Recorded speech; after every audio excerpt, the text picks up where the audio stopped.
Equity and gain. Equity and capital gain are both important to an exchange, but they are never the same number. Let's take a cursory look at how you determine both equity and gain. First, equity represents the hard-earned value that is yours in any property you own.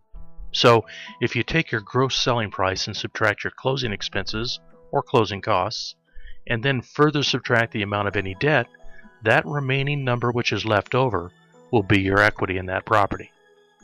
Now how about capital gain? Well, in order to determine gain, we need to know what is called your cost basis.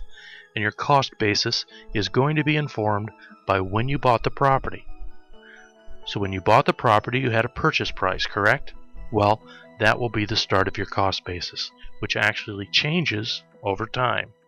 For instance, if you've done any improvements to the property, that amount should be added. And likewise, if you've deducted any depreciation while you've owned that property, that should be subtracted.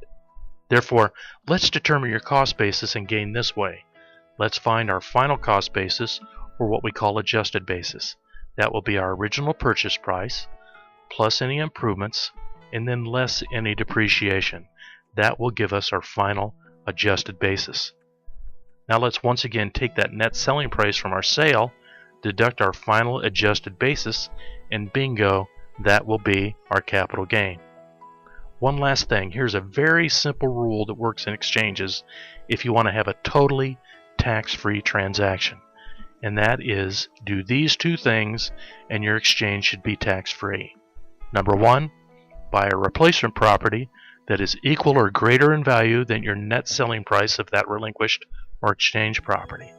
And two, move all your equity from the old property into the new one.